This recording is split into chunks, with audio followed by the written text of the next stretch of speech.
ya estamos comunicados con el compañero Hugo Yasky, secretario general de la CTA Nacional. Hola Hugo, acá desde Palabra Maestra, Elisa Semino, Amalia y Pedro.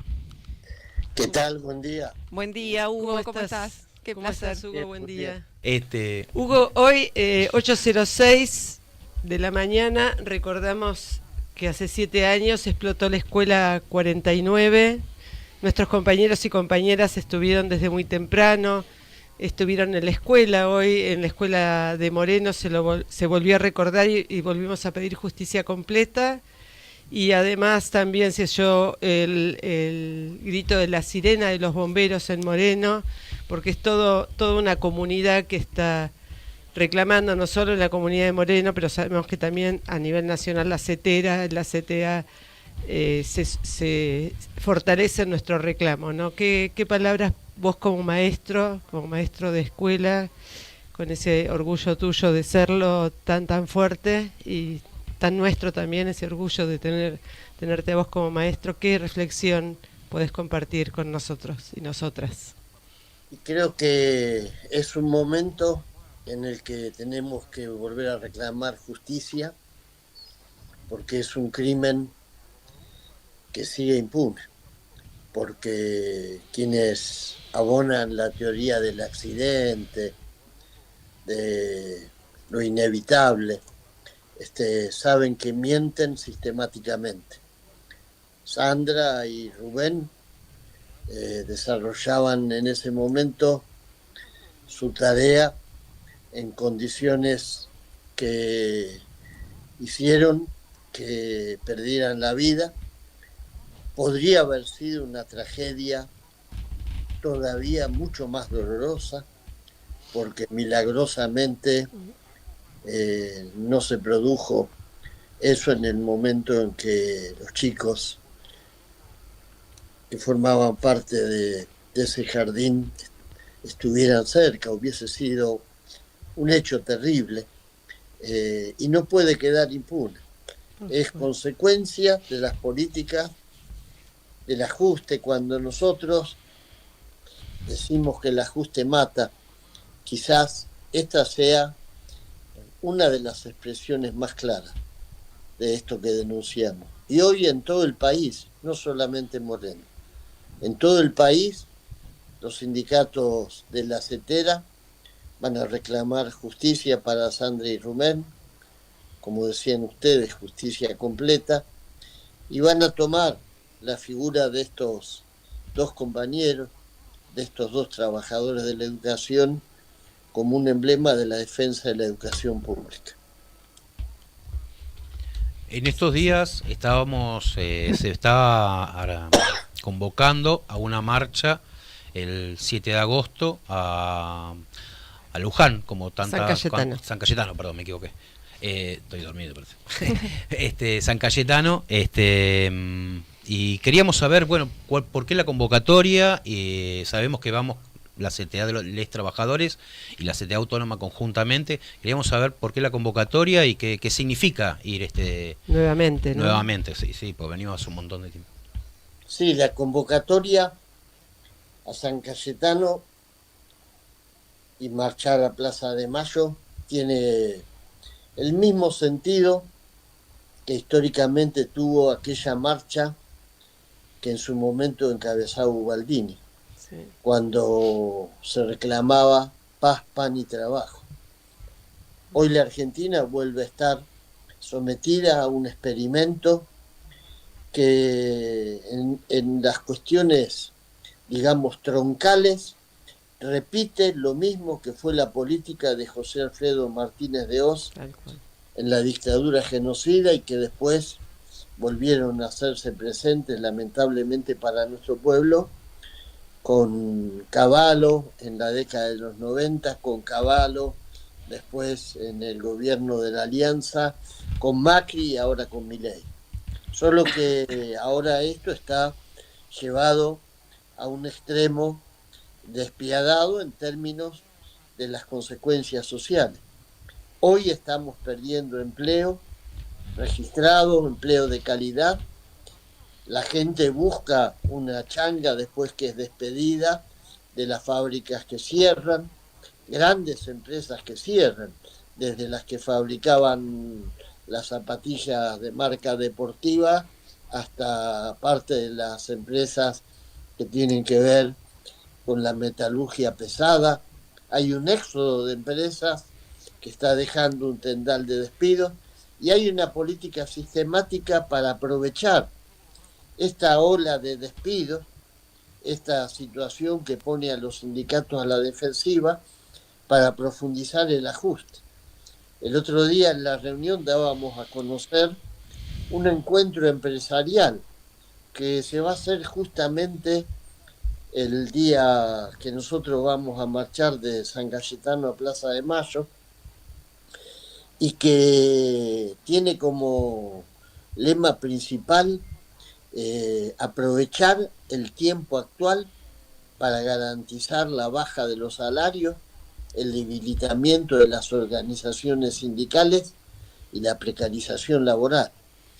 Es decir, que el empresariado argentino, lejos de afrontar esto como una consecuencia del ajuste, lejos de afrontar esto como algo que tendría que ser presentado como un daño colateral de las políticas de Milei, ve esta situación como una oportunidad para precarizar laboralmente, para debilitar los sindicatos, para bajar los salarios.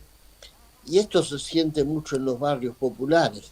La UTEP, el movimiento Territorios en Lucha, los compañeros nuestros del Frente Barrial, todos esos movimientos sociales que van a marchar y a encabezar la marcha, denuncian todos los días el estado de desesperación de muchas familias en las barriadas populares que no acceden ni siquiera a la posibilidad de garantizar las comidas diarias para que una familia pueda vivir en paz, porque acá los que hablan de la paz y los que promueven la paz social supuestamente reprimiendo al pueblo, la paz y la libertad tienen que ver con poder comer, Totalmente. con poder ir a la escuela, con poder tener un empleo digno. Eso es paz, eso es libertad, eso es dignidad. No esto que nos quiere vender el señor Milei, que es garantizar la sobrevida del ajuste que le reclama el FMI y las corporaciones poderosas de este país con represión. Eso no es ni dignidad, ni paz, ni libertad. Así que bueno, por eso vamos a marchar junto con la UTEP. Lo vamos a hacer, como ustedes mencionaban, las dos CTA y también un conglomerado de sindicatos muy importantes de la CGT, con los que hemos conformado un espacio que se denomina el Frente de Lucha por el Salario Digno, por el trabajo y por los derechos sociales, la soberanía. Y creo que va a ser multitudinario. No tengo duda de que va a ser una nueva jornada de movilización multitudinaria. Hugo, yo te escucho y recuerdo en el año 82, mirá a qué épocas me remito, ¿no? Aquel 30 de marzo, donde personalmente estuve. Yo también. Trabajaba en Entel en esa época y fuimos con compañeros de FOETRA. Era paz, pan, trabajo, la dictadura abajo. Acá no voy a decir nada. Hace gestos porque ya ni había nacido. Ahora, ese 30 de marzo también fue precedido por una marcha a San Cayetano, ¿no? Y bueno, y después pasó lo que pasó con Malvinas, con la dictadura. ¿Qué vislumbras o qué pensás, qué imaginás después de esto, que yo creo que va a ser un punto de quiebre, esta marcha que yo estoy segurísima que va a ser multitudinaria y aparte un gesto de unidad muy fuerte con esto que vos decís de este espacio en el que también hay sindicatos de la CGT, las dos CTA, bueno, ya están unidas. ¿Qué imaginás que va a pasar a futuro? Porque también hay un sector de la sociedad, sobre todo los más jóvenes, los que trabajan en los rap y los cuentapropistas que no están organizados y que a veces como que no ven esa parte de lo que está pasando, ¿no? y están en su burbuja, ¿no? ¿Qué vislumbrás o qué imaginás, ¿no? Que puede la continuidad de esto, ¿no? No, creo que vamos a entrar, creo que ya estamos en un momento de ascenso de la lucha social. Ha habido grandes movilizaciones. Si hacemos un recorrido de los últimos meses, vamos a ver que ha habido grandes marchas y grandes movilizaciones convocadas desde el sector de la universidad, Sí. convocadas por este frente que se acaba de constituir, que hizo una gran marcha hace poco tiempo frente al Ministerio de Economía. Sí, Eh, sí, eh, estuvimos. entonces, yo creo que estamos en un momento donde se rompió esa capacidad que tenía el gobierno de desmovilizar a los sectores populares. En parte porque hacía un exhibicionismo de la represión que, bueno, a mucha gente le impacta, y en parte también porque había construido un discurso hegemónico poderoso donde los orcos, digamos, La grasa militante. la grasa militante, estábamos de alguna manera puestos en la mira como enemigos públicos de la sociedad. Y fue un periodo en el que era difícil movilizar. Hubo también marchas, pero creo que ahora estamos en un momento de ascenso. Y- Y creo que esto tiene que ver con, y ahí voy a la otra parte de tu pregunta, la de los jóvenes que pusieron expectativas en el gobierno de Milei y en este personaje que todos los días nos sorprende con esas especies de stand-up que hace Sí, con Fantino, sí. Ahora también es titiritero. Sí, hablábamos eso. claro, de una manera Pobre. indecorosa. Creo que se descascara esa imagen que se había construido en torno a la figura de Milei como el hombre que venía a salvar a la Argentina, a enfrentar a la casta. Se descascara porque no hay mentira que dure mucho tiempo, y la verdad que todo lo que ha hecho Milei es construir desde la falsedad, desde la distorsión y desde la mentira. Es así. Su propia imagen, hoy para muchos se asemeja más a la de un payaso que a la de un jefe de Estado. Y eso creo que es cierto, no resuelve el problema. El desgaste de Milei por sí mismo no resuelve el problema, Claro. porque del otro lado tenemos que construir un camino de esperanza, un camino de salida, porque Milei se puede desgastar, pero nosotros tenemos que construir ese camino de salida. Y creo que eso tiene mucho que ver con la movilización popular y con la construcción De la propuesta. de un frente de unidad que sea capaz de mostrar, como creo que lo vamos a hacer en la elección bonaerense, Sí. que hay otra posibilidad para los argentinos que no sea este infierno en el que nos han metido con el ajuste y con la represión. Yo sé que hay mucha gente de la que hoy marcha con el Garraham que en su momento lo votó a Milei. Seguro. Mucha gente de la Sí, sí. que hoy o la semana que viene va a marchar desde San Cayetano con nosotros, que lo votó a Milei. A esa gente ahora hay que darle la posibilidad de entrever, entre tanta penuria y tanto dolor, una esperanza. Y esa esperanza la tenemos que construir en la calle, pero también en la elección que vamos a afrontar en la provincia de Buenos Aires, porque en la provincia de Buenos Aires el frente que hemos construido y que tiene como principal referente a Axel Kicillof, nuestro gobernador, es el que está marcando la posibilidad de un camino en el que los derechos no sean pisoteados todos los días y en el que podamos construir una Argentina con empleo, con educación pública, con salud pública. Y bueno, creo que estamos en un momento en el que esos caminos convergen. Hubo una última cosita, como diputado nacional, últimamente se ven distintas expresiones de los gobernadores, algunos en unidad, algunos intentando en el sur, por ejemplo, armar un frente de gobernadores ahí con Torres, algún pararse de mano frente al gobierno, intentos.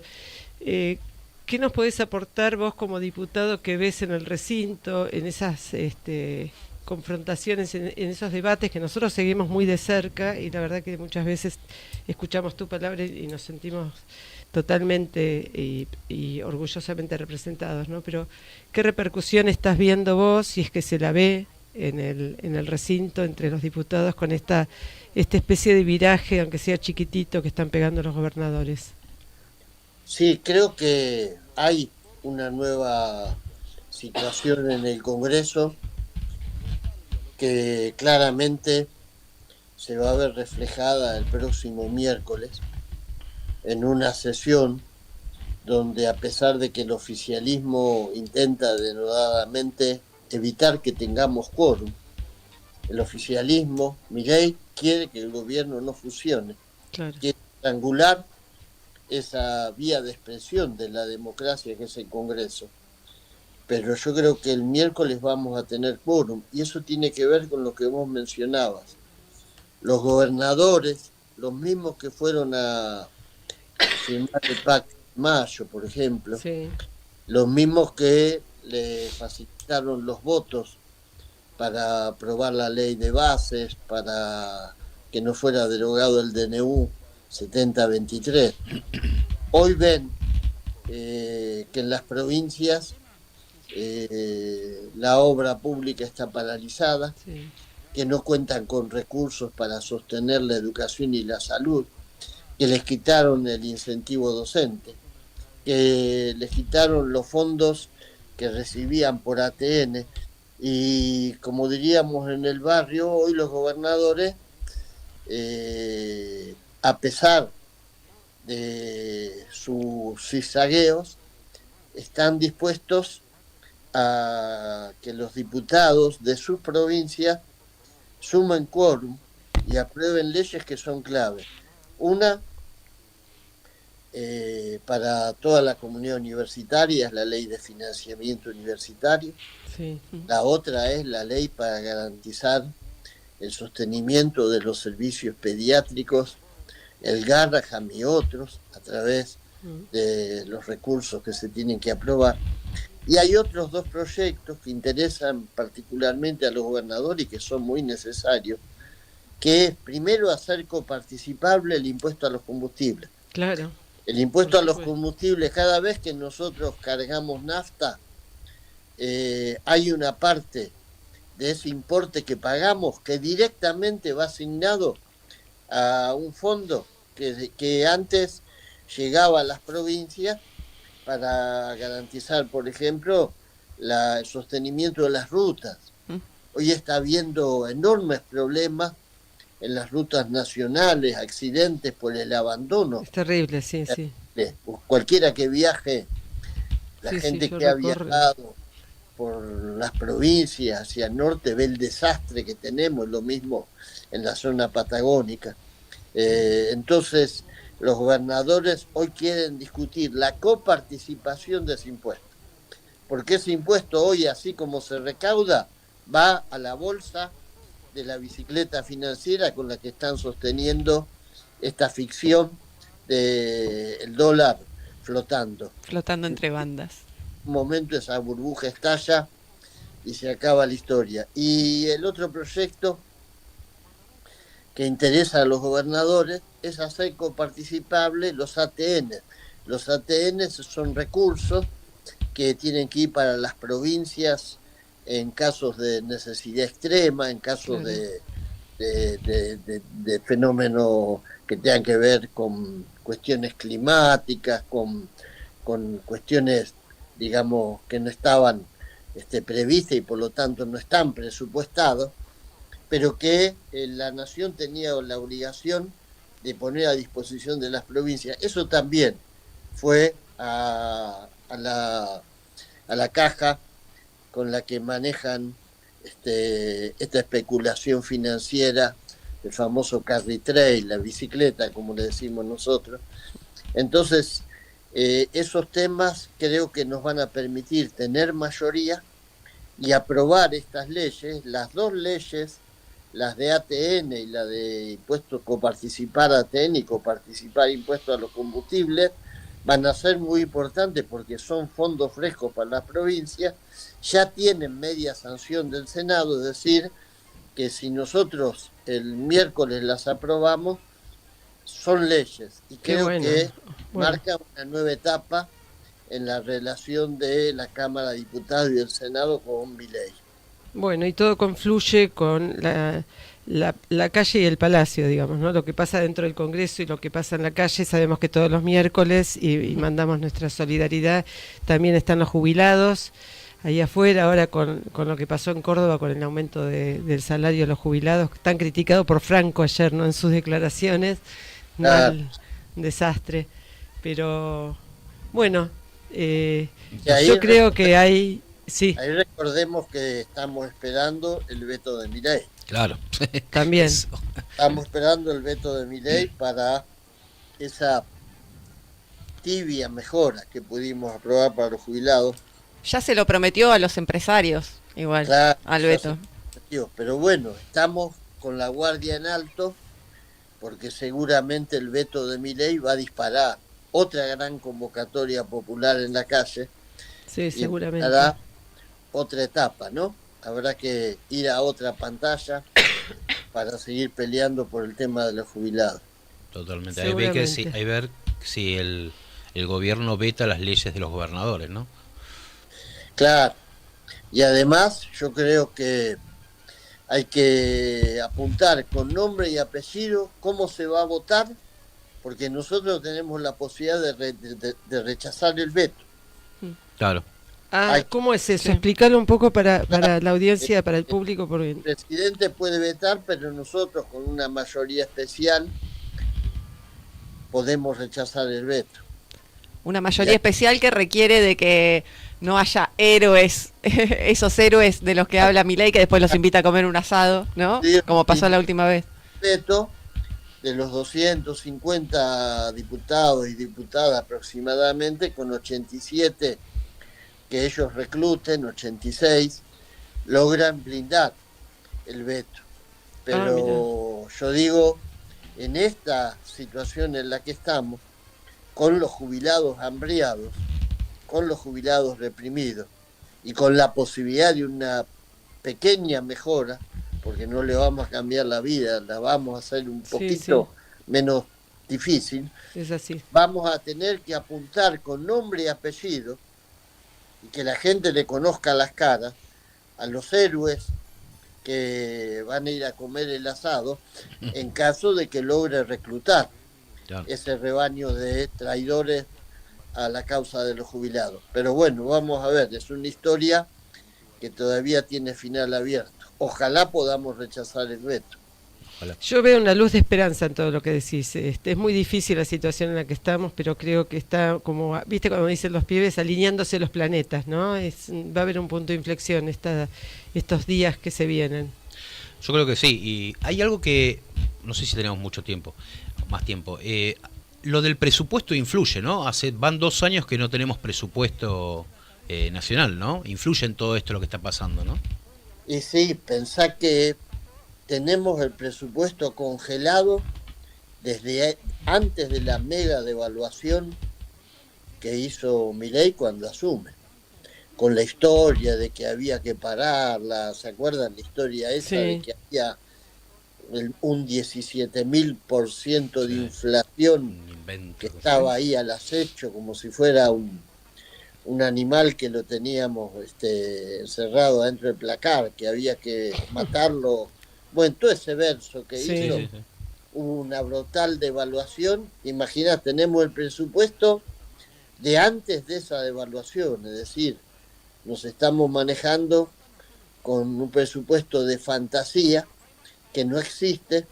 Esto le da a Milei lo que hasta ahora tuvo, que es estos amplísimos poderes, como si fuera una especie de tirano para someter a nuestro pueblo a este experimento brutal que después de casi 2 años de gobierno la gente empieza a ver que no tiene salida, que no es el camino de la solución, porque nos querían convencer de que, bueno, había que apretar los dientes, cerrar los ojos, sufrir, y que esto nos llevaba, esta etapa de sufrimiento nos llevaba a una pradera donde después íbamos a ver la solución, la Argentina estable, etcétera, etcétera. Bueno, se me hace acordar a la luz al final del túnel. Sí, claro, a mí también. La luz al final del túnel. Hoy la gente está viendo que la realidad dice otra cosa, que estamos cada vez peor, que no hay estabilidad, que la estabilidad que hay es ficticia y se sostiene sobre la base de tirar para abajo las jubilaciones, de anclar los salarios en un punto en el que la gente no llega a fin de mes. Y bueno, esta es la realidad que los argentinos empiezan a querer superar. Sí, sí, hay puntos de resistencia. Ya Bueno. vamos terminando, pero Sí. nada más que contar, mi yerno es metalúrgico, echado, ¿no?, de una empresa ahí de Valentina Alsina, y ayer me contaba y me mostraba una foto que le mandaron compañeros en Ezeiza, están resistiendo, en una fábrica también metalúrgica, porque bueno, los han puesto en disponibilidad, no los echaron a más de 100 trabajadores metalúrgicos, estaban quemando cubiertas, estaban protestando, estaban en la calle, compañeros de la UOM, ¿no? Sí. Laburantes, y eso no se sabe, no se dice. Es como que a cuenta gotas pero están haciendo las está cosas, está sucediendo por todos lados, y creo que ¿no? En todo el país. y creo que esta marcha del 7 va a unificar todo eso y va a poder ser un poco la expresión más alta de, por lo menos en estos tiempos que se vienen, de quienes queremos que haya un país justo, libre y soberano, ¿no? Sí, yo creo que sí, creo que toda esa gente está peleando y que lamentablemente muchas veces se siente sola, se siente como marginada de la Argentina, porque como decís vos, son muy pocos los que informan de eso, Sí. son muy pocos los que se acercan a la gente cuando reclama por su despido. Bueno, yo creo que en la marcha San Cayetano vamos a tener la oportunidad de expresar a todo eso que hoy están padeciendo, los despidos, el hambre y sobre todo dejar en pie esa idea de que nadie se salva solo, Muy de que bien. no es la lucha Es contra así. el que tengo al lado, es la lucha con el que tengo al lado. Muy bien. Totalmente. Muy Bueno, bueno. Hugo, Ujú. te agradecemos infinitamente la comunicación y esclarecernos un montón de cosas que venimos escuchando por distintos medios, pero bueno, siempre un compañero como vos es la verdad con lo Es que una estamos guía. manejando. Ujú. Y bueno, seguramente nos veremos el 7 en San Cayetano, no me equivoqué. Y en Plaza de Mayo. Y en Plaza Rumbo de a Mayo. Plaza de Mayo. ¿Eh? Bueno, Bueno, abrazo ya enorme, maestro. por la comunicación y nos vemos entonces el día Nos vemos en la 7. calle. Nos vemos en Nos la vemos calle, en la calle. como siempre. Muchas gracias. Muchas gracias. Abrazo. Abrazo. Gracias.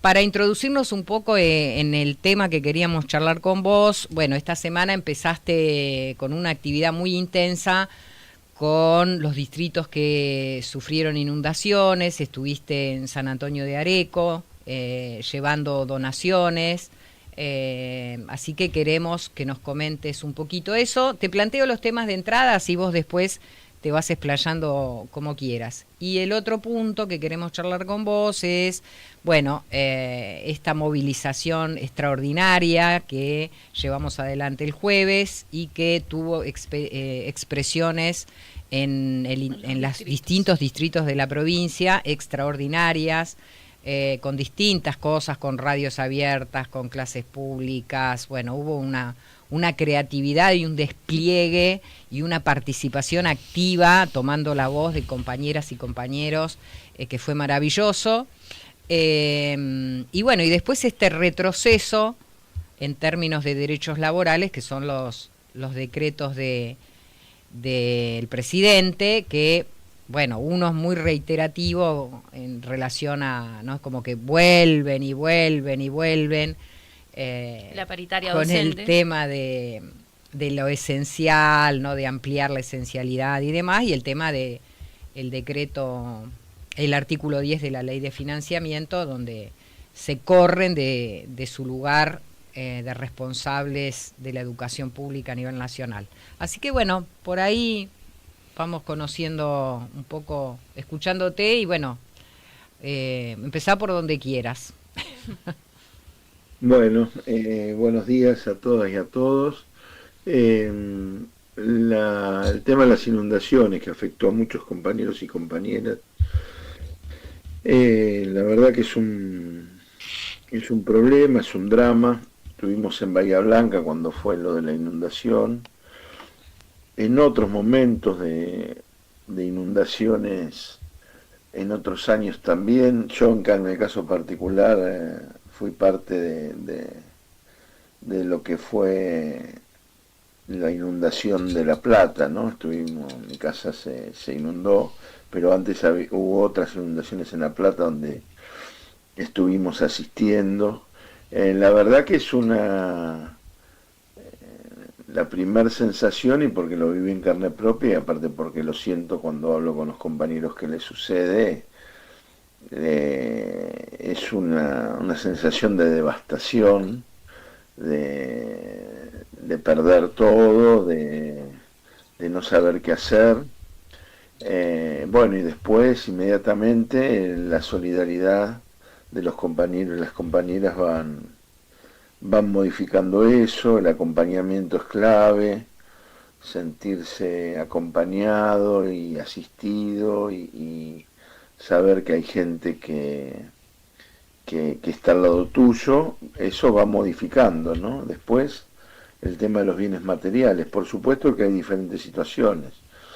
Aquellos que somos trabajadores y tenemos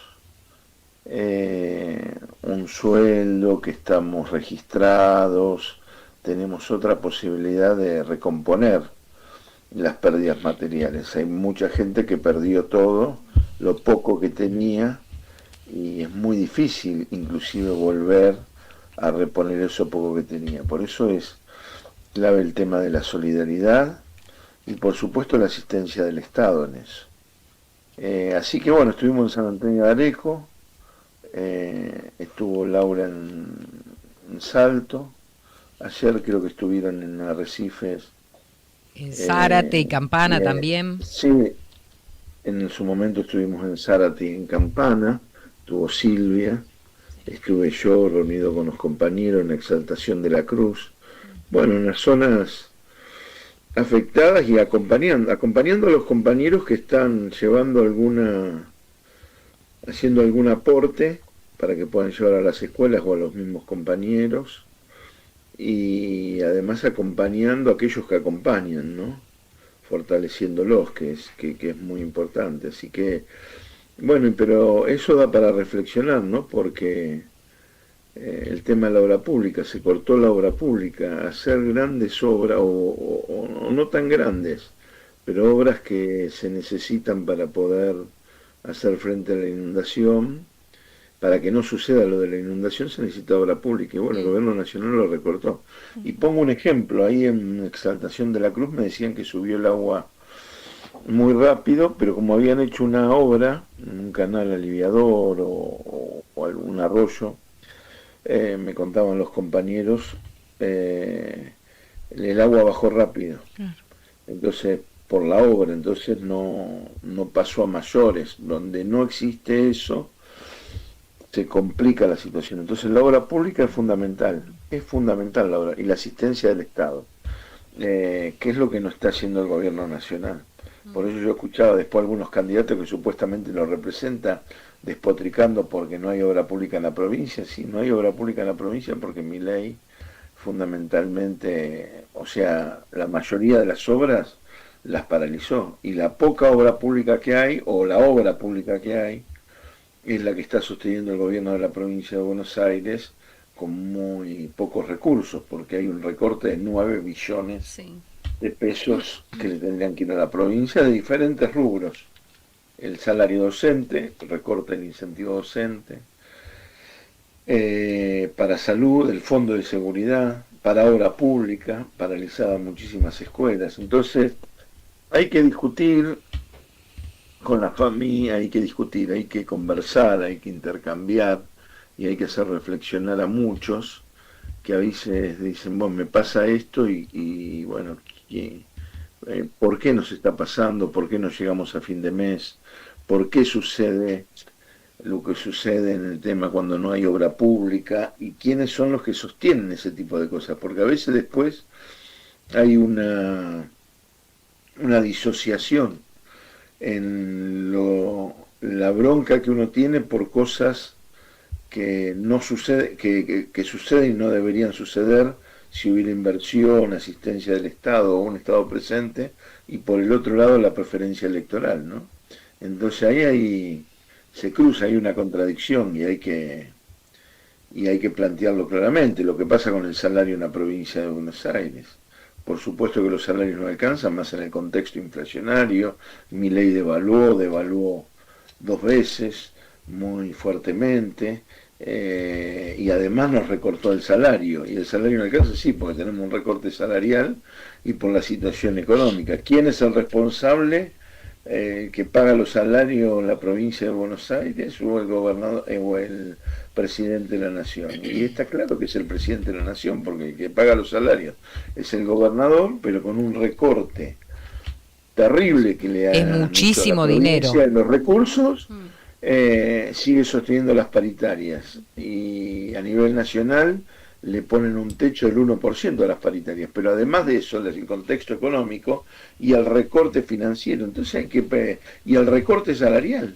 Si nosotros, miren, si hubiera existido ese recorte salarial, estaríamos cobrando por lo menos 110 mil pesos más por cargo, o en caso de jornada completa 220 mil pesos más. Sí. O sea que es un número muy importante. Es muchísimo dinero. Es muchísimo Tiene dinero. Nombre y apellido el presidente de la nación y las políticas de ajuste. Entonces, los reclamos hay que direccionarlos donde hay que direccionarlos, porque si no, confundimos las responsabilidades. Y no por no levantar la voz, hay que levantar la voz y decirlo claramente, pero tenemos que saber claramente quién es el responsable de lo que está pasando. Por eso los compañeros estaban muy contentos, porque fue una movilización multitudinaria, todos estábamos muy contentos.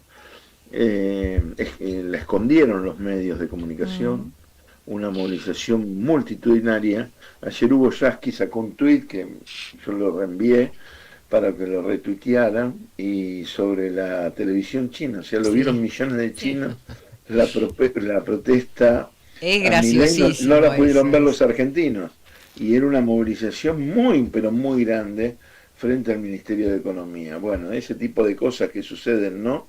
Lamentablemente en nuestro país, porque también los medios juegan un rol fundamental.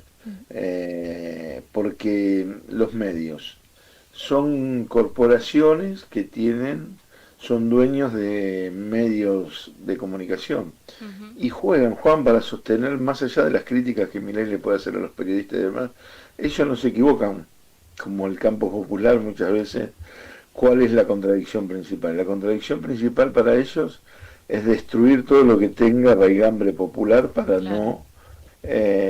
para que no se pueda, que los trabajadores no nos podamos organizar, que el pueblo no se puede organizar, y entonces los planes económicos como el de Milei, que sirve para concentrar la riqueza en pocas manos y beneficia a aquellos que tienen muchos mayores recursos, bueno, ellos tienen que sostener eso. Y entonces todo lo que se pueda esconder en cuanto a la crítica de los trabajadores, de las trabajadoras, de las organizaciones libres del pueblo, lo van a esconder, lo van a tapar o lo van a distorsionar y difamar. Entonces, nosotros tenemos que tener claro que es un contexto complejo, que es un contexto difícil y que hay que dar el debate como tenemos que darlo, ¿no? Y dar el debate en serio, no enojarse con nadie. A veces los enojos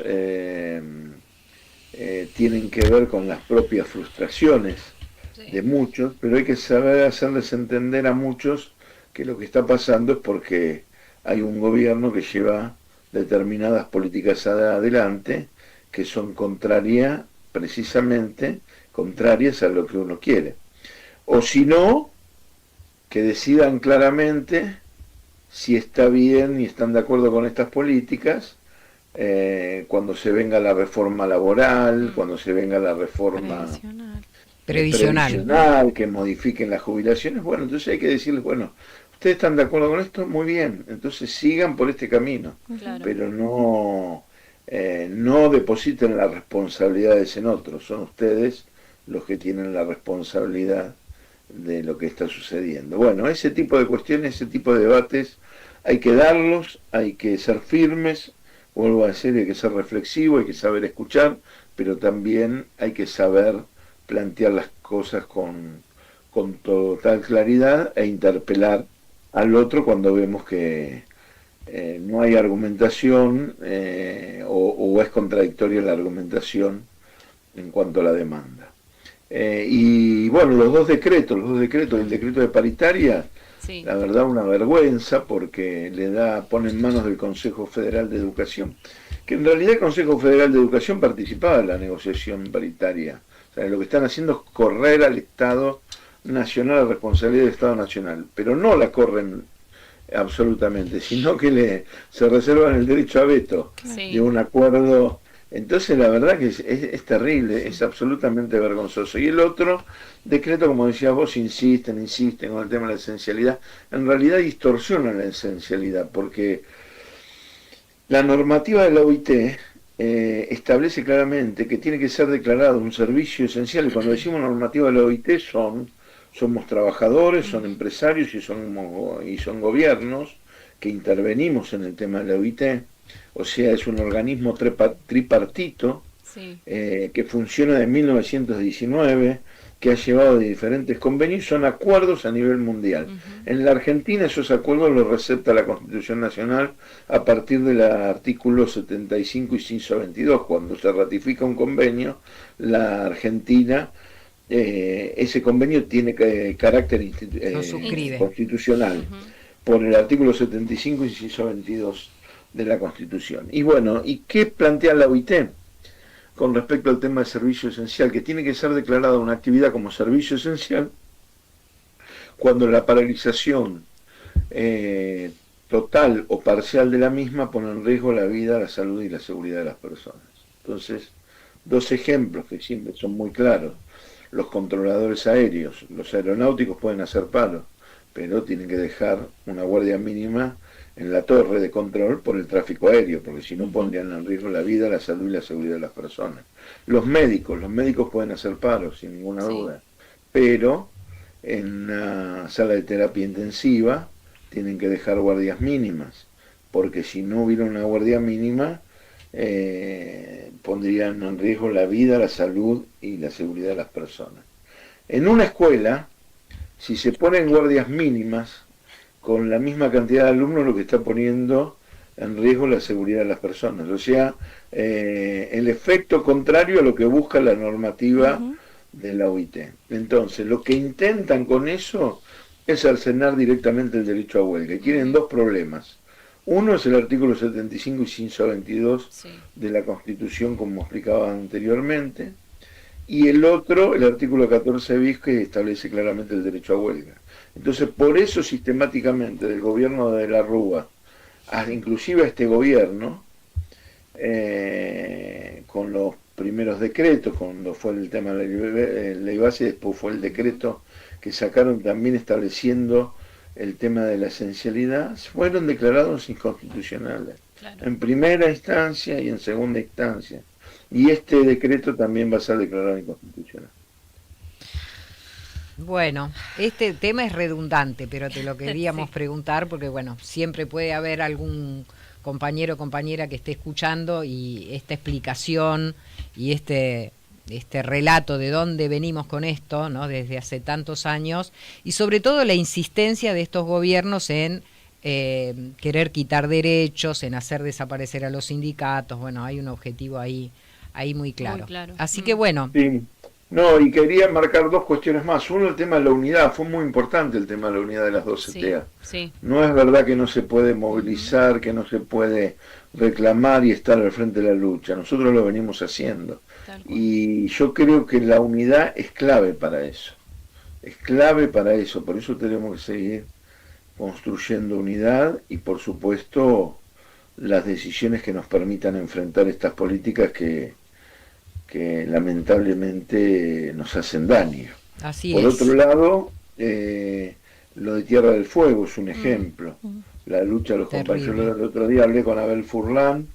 Afortunadamente esa pelea que acompañó a la comunidad, miren qué importante, no solamente el tema de los trabajadores con un paro que se plantaron ahí por una política pública que destruía la industria directamente en Tierra del Fuego, el tema de quitar aranceles de la manera que los quitaron y demás.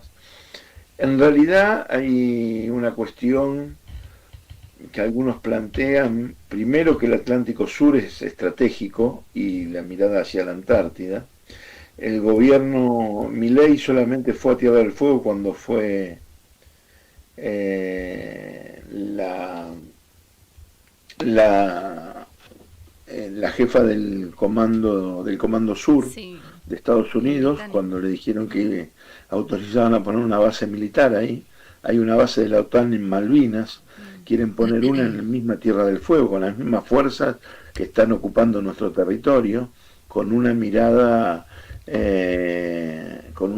que tiene que ver con una mirada hacia el Atlántico Sur y a la Antártida concretamente, y hay un proyecto de vaciar Tierra del Fuego. Por eso lo que decía Sturzenegger, ¿no?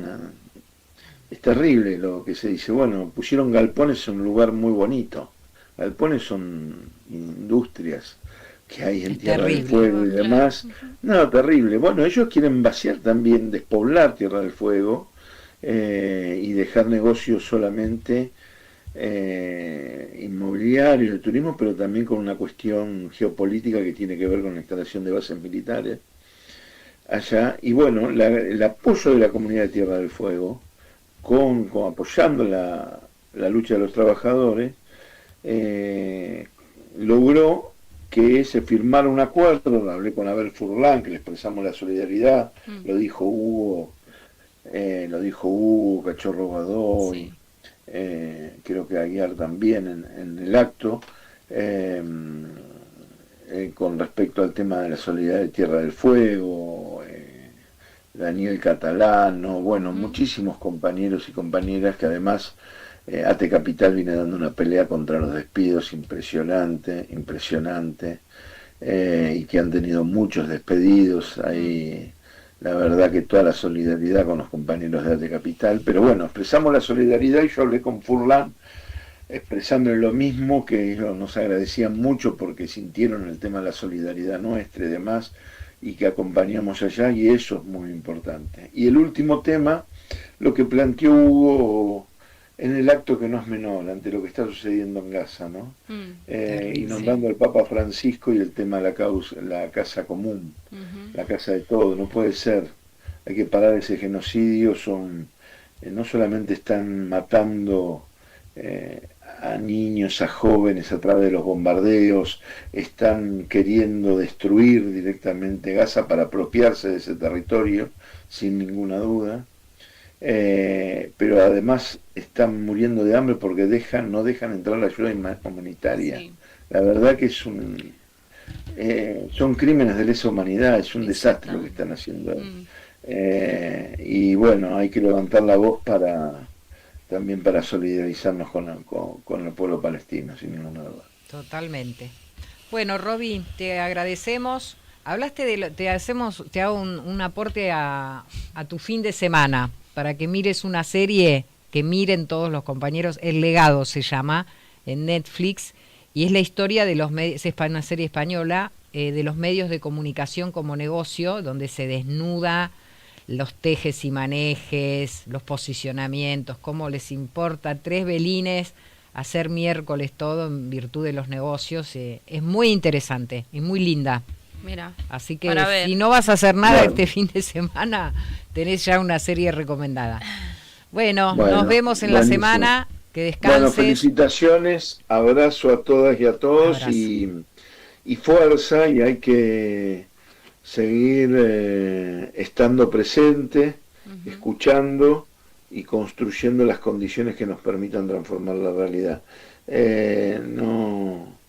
A épocas oscuras de la humanidad sobrevinieron épocas muy luminosas, luminosos, y donde los pueblos triunfaron.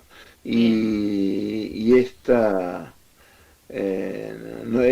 etapa no va a ser la excepción, ¿no? Yo he escuchado lo que está pasando en Estados Unidos, que le prohíben a los estudiantes. ¿Cómo? Es terrible. Supuestamente no era el país de la libertad, claro. Y le prohíben a las universidades, a Harvard, poder matricular a estudiantes extranjeros. Bueno, ese es el mundo, ¿no? El tema, cómo dan vuelta las concepciones, cómo utilizan inclusive el léxico, las categorías que nosotros impulsamos para transformar la realidad, se las apropian y las vacían de contenido, le dan un contenido totalmente diferente, como el tema de la batalla cultural. Pero bueno, estamos en condiciones de revertirlo. Así es, siempre. Así es. Un abrazo grande. Hasta luego, abrazo. Chao, gracias, Roby. Y ahora ya estamos conectados con el compañero Gabriel Di Meglio, historiador, exdirector del Museo Histórico Nacional, además de profesor e historiador e investigador del CONICET, donde se tomó licencia en el 2020 tras ser designado director de el Museo Histórico Nacional. Hola Gabriel, acá te habla Pedro, ahí te estamos viendo en una foto. ¿Cómo te va? ¿Qué tal? ¿Cómo va? Bien, te agradecemos la comunicación y una de las hablando del Museo Histórico Nacional, nos enteramos que fuiste desvinculado del museo, y para vos vos declaraste que era una desvinculación desprolija. ¿Querés contarnos un poquito? Sí, es decir, el desvinculamiento es válido porque yo soy funcionario y por lo tanto a uno le van renovando cada tantos meses y no hay nada que objetar, ¿no? O sea, te pueden decir en cualquier momento, bueno, ya está. Claro. Pero el tema fue que me desvincularon 2 veces, porque la primera vez me dijeron que seguía en todo julio, sin explicaciones mayores, después solo me dieron explicaciones no oficialmente, pero después, como yo decidí hacer una visita, adelantar una visita que iba a hacer en agosto en el museo para julio, a modo de despedida, y ante mucha solidaridad de un montón de gente que se expresó en contra de mi despido, digamos, me lo adelantaron el 8 de julio me llamaron para decirme que me despedían ese mismo día, lo cual es complicado porque cuando uno tiene que cerrar una gestión necesita un tiempito para las cuestiones administrativas, etcétera, pero porque no querían que diera la visita este sábado, ¿no? Al final decidí hacer la visita igual, pero la voy a hacer afuera del museo, como una charla. Como una charla. Hola, sí. Gabriel, soy Victoria.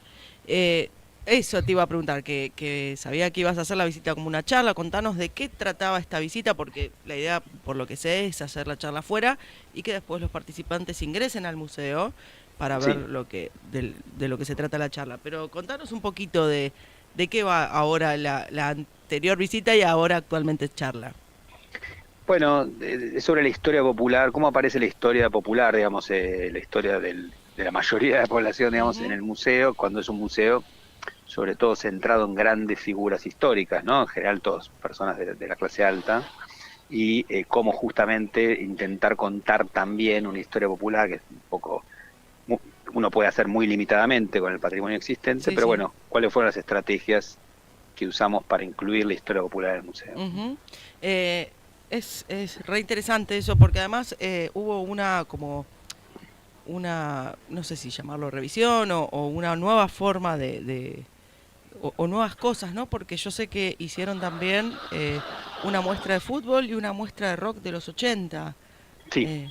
¿Cómo sí, es eso? Ahí eso fue otra cosa, también tiene que ver con esto, pero esto, en realidad tuvo que ver con, digamos, yo cuando llegué al museo, además de proponer renovar el guión principal, que es lo que estábamos haciendo, eso quedó trunco ahora porque, bueno, hicimos 4 de las 6 exhibiciones de la muestra permanente. Bueno, hay 2 que bueno, una era este año y otra el año que viene, que no podré hacer, pero también yo había llegado proponiendo hacer con préstamos muestras grandes sobre temas populares, digamos, para atraer a otro público del museo. Claro.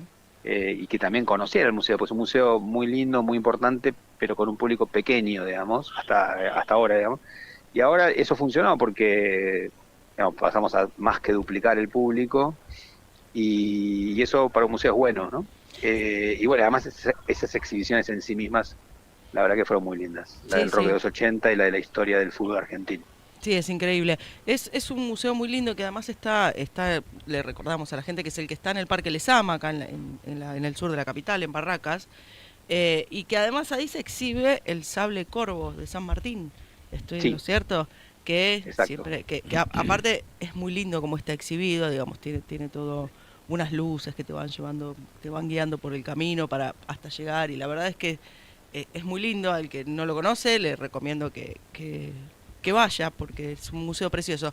Pero hubo también una historia últimamente con el tema del sable de San Martín, que lo donaron al museo y que lo querían poner en otro lado. ¿Nos podrías contar eso un poquito?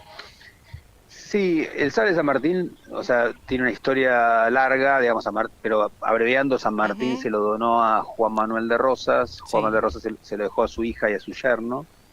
La hija de Rosas, Manuela, lo donó al Museo Histórico Nacional, por eso es legítimo que esté en el Museo Histórico Nacional.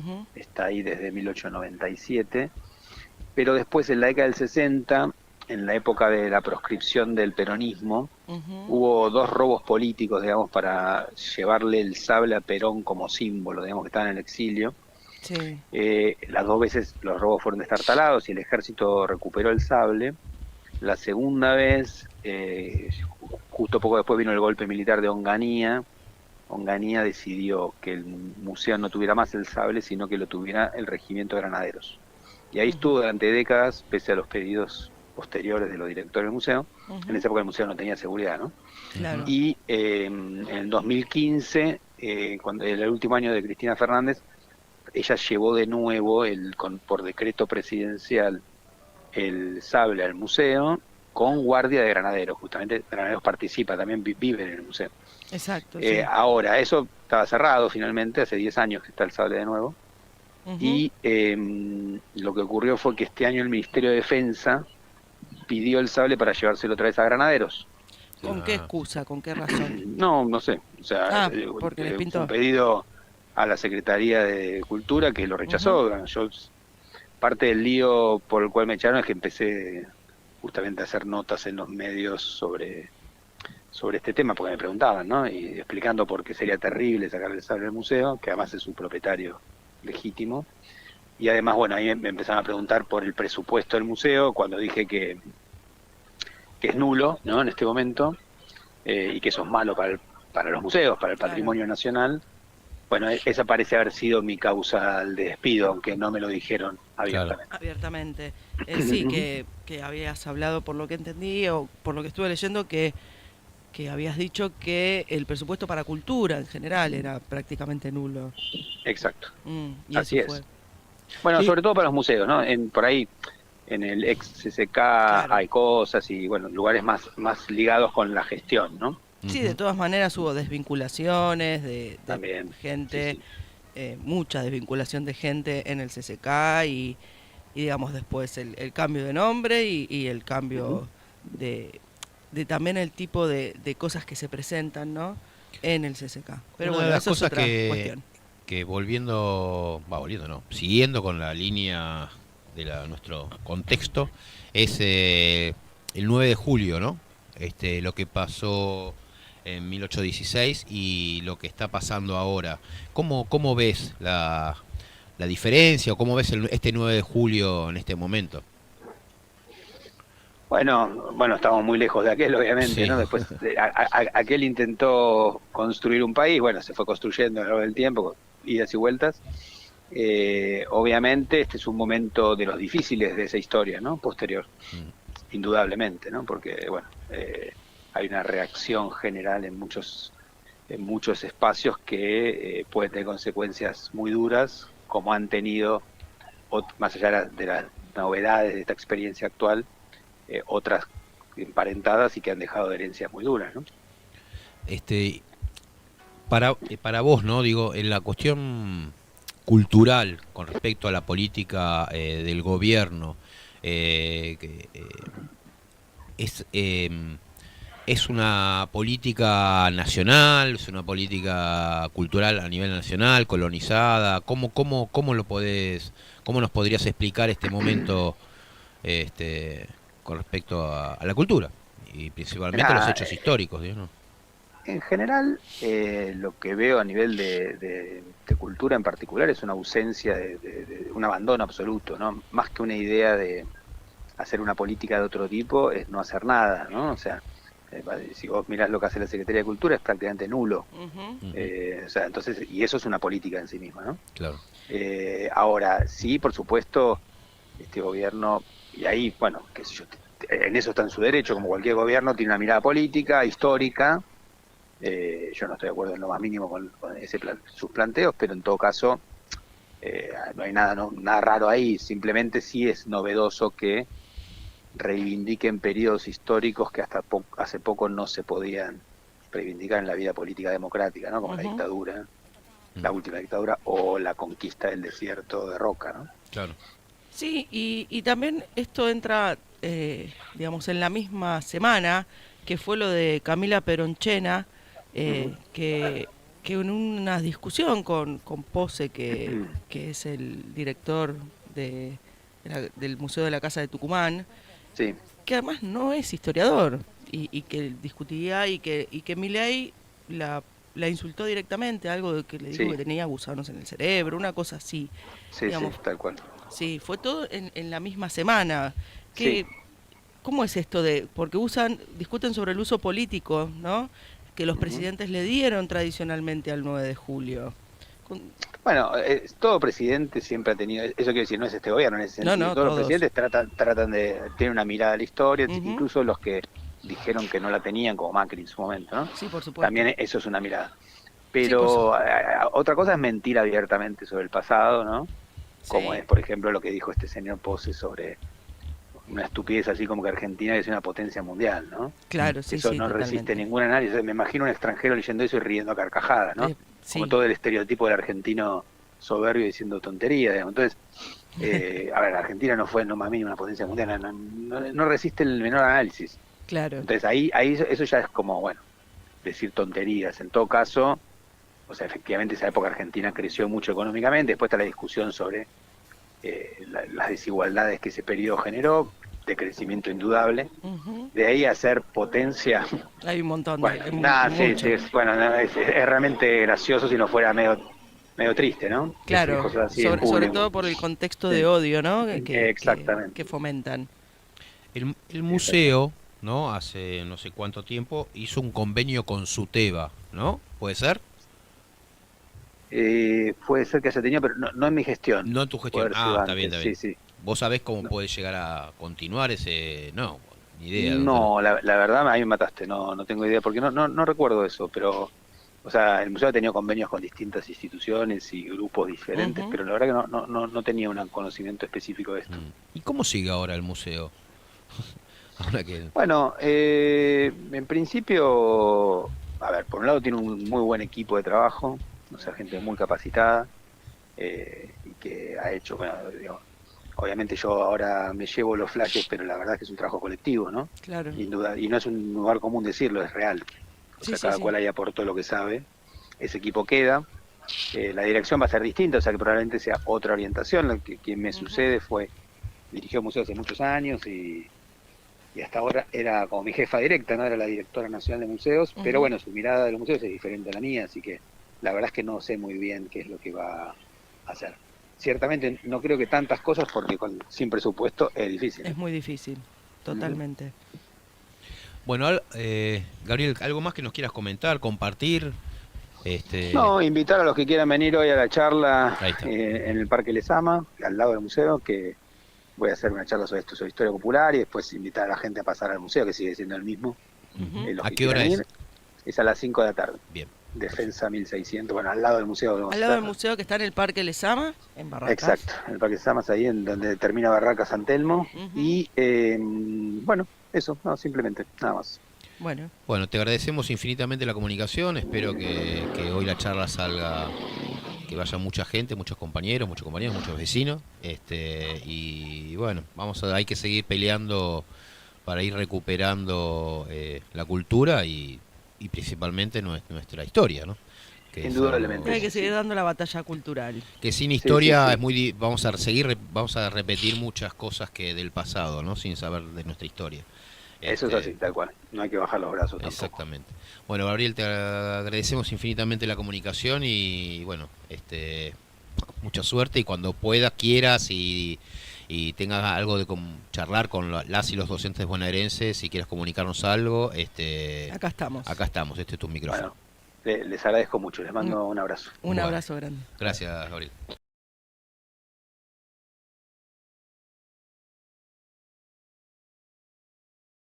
Y ya estamos en contacto con el compañero Fabián Grillo, padre de Pablo Grillo. Hola Fabián, acá te habla Pedro, estoy Marisa, Amalia. No sé si nos... ¿Cómo estás? Hola, ¿qué tal? Buenos días a todos ahí, ¿cómo están? Bien, muy bien. Todos y todas. Ahí te estamos viendo, ya te vemos, qué suerte. Bueno, en primer lugar, es un honor que nos des un tiempito para charlar. Y después, viste que nosotros somos docentes. Entonces, como docentes, tenemos inquietudes. Y queríamos saber cómo era, habíamos pensado, bueno, cómo era Pablo en las escuelas, cómo era en el secundario. Sabemos que es hincha de fútbol, no me acuerdo que... Independiente, sí. Bueno, acá Marcos, que es nuestro operador estrella, se babea ahí. Dice, es Independiente también y fanático. Bueno, nada, que nos cuentes un poquitito cómo fue la trayectoria escolar. ¿A qué si fue al jardín? Yo como maestra jardinera quiero saber si fue al jardín ese chico. Sí, fue al jardín a la 919, acá en Escalada.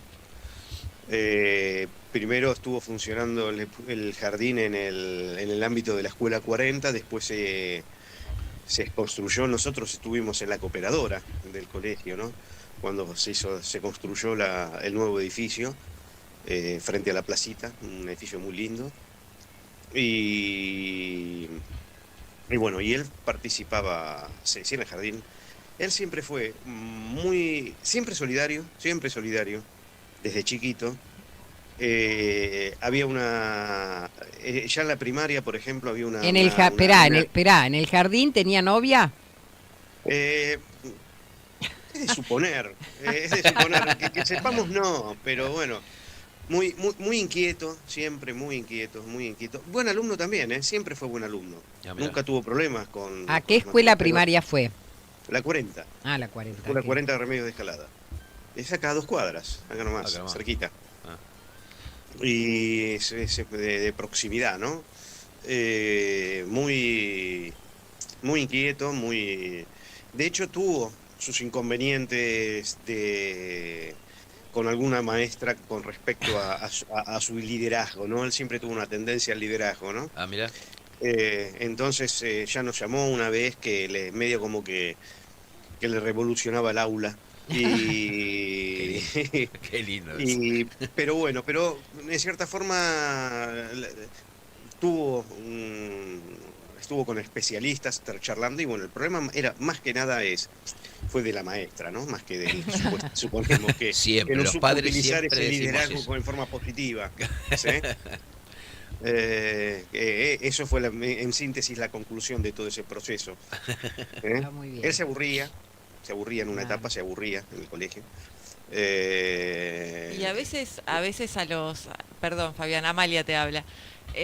A veces a los artistas les pasa un poco eso, ¿no? De aburrirse en la escuela. ¿Cuándo le nació a él esto por la fotografía, el amor por la fotografía? Mira, el inicio es el dibujo. Él siempre dibujó muy bien, ¿sí? Siempre dibujó muy bien. Él empezó dibujando. Después, posteriormente, estudió diseño industrial, ¿no? O sea que siguió relacionado con las formas y las proyecciones gráficas, claro, ¿no? de los objetos. Básicamente era lo que su fuerte, lo que hacía. Y bueno, y la fotografía, yo fui fotógrafo, ayudante de un fotógrafo publicitario de chico, o sea que él ya... Estaba familiarizado. Estaba familiarizado con el objeto cámara, digamos, más que con la fotografía en sí. Y bueno, nació y vivió rodeado de eso, ¿no? Siempre estuvo presente esto de contar con imágenes, ¿no? Claro, siempre. Él desde el dibujo, desde el diseño industrial, siempre estuvo presente. De hecho, él era el que pintaba las banderas cuando iba a la cancha de los pibes del sur. Mira. Pintaba las pintadas acá de los pibes de talleres de escalada, los murales, era el que los pintaba, ¿sí? Siempre fue así. ¿Qué cosas lo movilizaban cuando era chico? Cuando iba a la escuela, cuando iba a la secundaria, ¿qué cosas lo emocionaban, lo movilizaban? Mira, él siempre fue del núcleo de sus amigos, ¿eh? Su razón de amiguero, un pibe amiguero. Siempre, rodeado. Acá en mi casa llegaron a estar durmiendo más de 10 pibes unas noches. Así que, tanto él como el hermano, ¿no? Como Emi. Era una sucursal del colegio, claro, mi casa. Y del club. Claro. ¿Sí? También el club lo movilizaba mucho. Ir a jugar al fútbol al Club Villegas fue una etapa muy grande y muy linda de ellos, ¿no? ¿Y de qué juega él? Él es volante. Él juega de volante. Él juega volante. Es hábil. Es buen jugador. Lo que tiene es que no se lo toma en serio al fútbol. Para él el fútbol es joda. Claro. Es para divertirse. Suele pasar eso, claro, que uno va a jugar al fútbol y algunos se lo toman en serio y otros, en mi caso particular, me lo tomo para la chacota y se enojan. Se enojan porque uno hace habilidades o no, pero digo... Claro, para él el fútbol es diversión. Cosa claro, que el hermano es lo contrario, por ejemplo. Emi se lo toma en serio. Más profesional. Claro, es técnico, ya se recibió de técnico, videoanalista. Entrenaba, jugaba, ambos jugaron en Banfield. Emi también jugó en Independiente. Se lo tomaron más en serio, ¿no, Emi? Pablo era para divertirse. Claro. ¿Qué te voy a decir? Sí. Lo mismo que la música. Pablo le gusta mucho la música y sabe de música y de chico tenía un piano, pero lo vendió para comprarse una bicicleta y después se compró una armónica porque la armónica si la llevas en el bolsillo vas a la placita con el piano, ¿no? Era más fácil de transportar que el piano. Igual es difícil la armónica, ¿eh? Yo que tengo una armónica, es difícil tocar la armónica, ¿eh? No es fácil. Es difícil, no es fácil. Para mí venden humo todos los que tocan la armónica, perdón. No. ¿Qué? Pero para mí los que tocan la armónica venden humo. No, hay que saber tocar, es compleja, es muy compleja. Tocarla bien es compleja. Yo toco para ver. Es compleja, él es buen ejecutante, Es muy toca difícil. Toca muy bien la armónica. Muy difícil tocar la armónica. Bueno, Fabián, sabemos que ahora empieza toda una etapa de rehabilitación en lo personal, ¿no? Que toda la familia y amigos deben estar acompañando. Y bueno, y la etapa por el reclamo de justicia que nosotros vamos a reclamar hasta el último día. Te cuento que esta radio humilde de palabra maestra habíamos puesto unos grillos. ¿La ubicás a Lluvia Dibuja? La dibujante. Lluvia Pablo. Dibuja. Si vos la conocés. Lluvia Dibuja. Sí, fue que la que hicieron ese un grillo, hizo un grillo verde. Bueno, Sí, nosotros sí, habíamos sí. puesto en los micrófonos Sí. grillos pegados, todo el estudio lo habíamos adaptado, decorado Claro. y ambientado con grillos, que es Sí, ese sí, grillo que ella dibujó en Sí, lo honor a he Pablo. visto y Claro. estuvo también en la puerta del hospital. Claro, Ramos, seguramente. estuvieron los dibujos, sí. Bueno, Sí.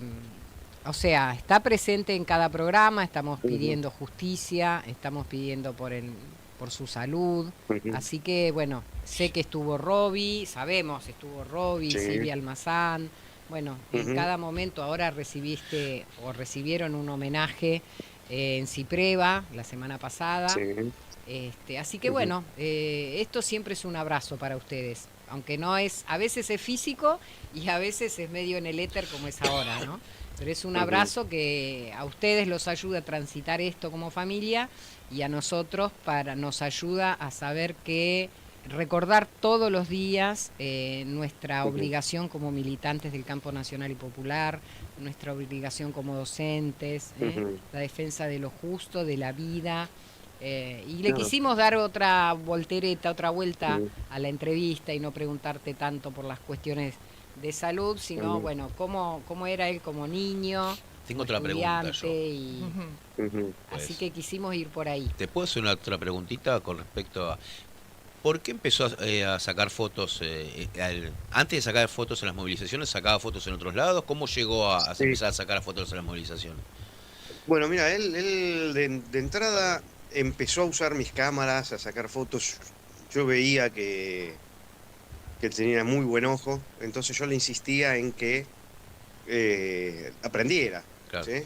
que consolidara ese talento que tenía con técnica, ¿sí? Cosa que posteriormente lo hizo, estudió en Argra. Bien. Pero él en un momento se había peleado con su pareja, ¿sí?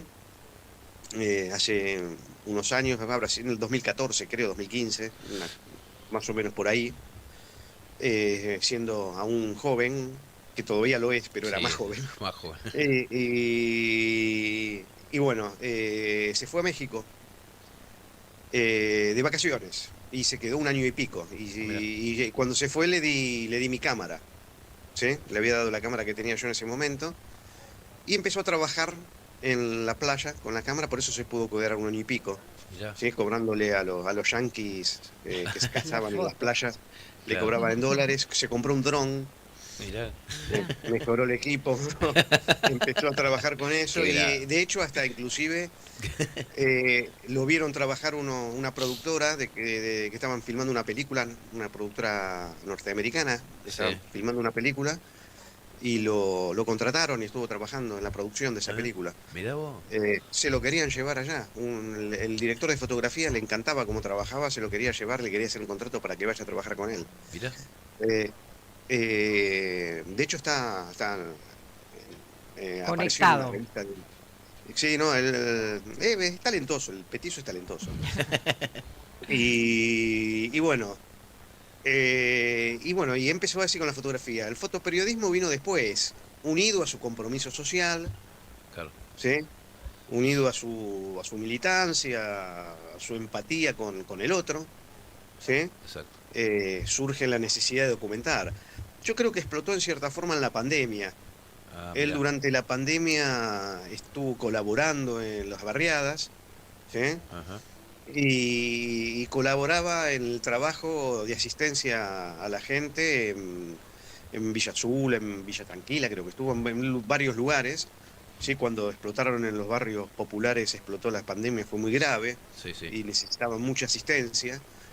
Y él iba a trabajar y también iba con su cámara. Claro.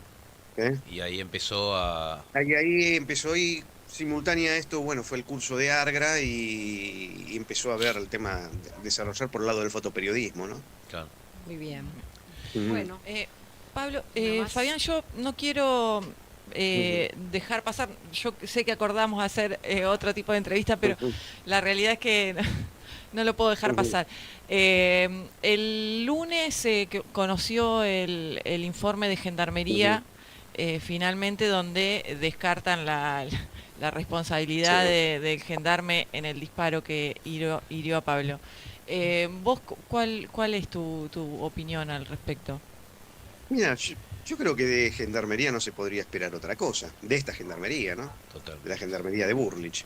Es continuar con el discurso de Burlich. Se trata de eso. Evidentemente algo guionado, ¿sí?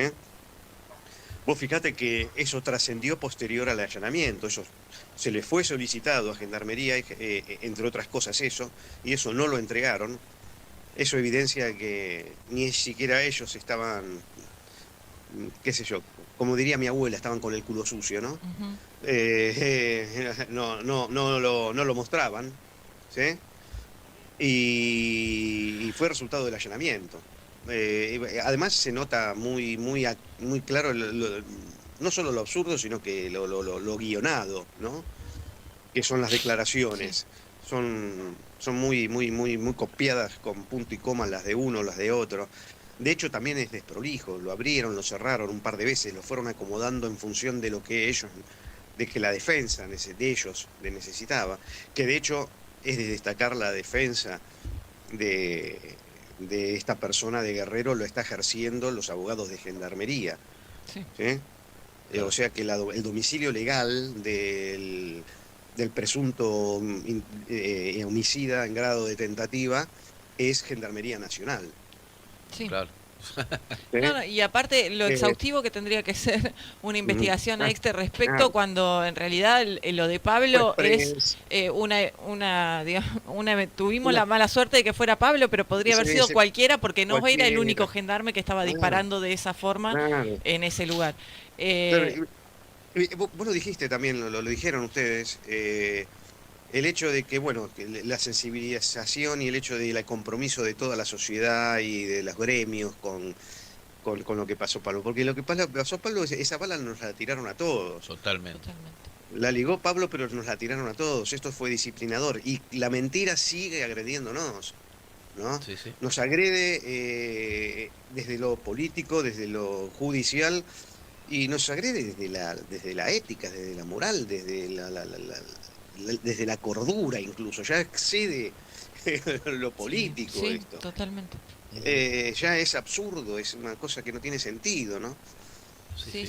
Es un disparo que nos dieron a todos, que nos movilizó a todos, a nosotros como docentes particularmente. Recuerdo que esa semana lo tratamos desde ese lugar, porque tenemos una historia, cargamos una historia en relación a eso, con el caso de con los compañeros y las familias nos visitaron de Fuente Alba. Sí. Pero también nosotros el lunes con Marisa participamos del homenaje del Ministerio de Trabajo en Cipreva, y también tuvimos la oportunidad de escucharlo a Caloyán, porque yo pensaba recién mientras vos hablabas, en realidad la cantidad de pruebas que se presentaron gracias al compromiso de otros Pablos que estaban ahí, como Caloyán y como muchos otros que también estaban ahí sacando fotos, acompañando a los jubilados ese día.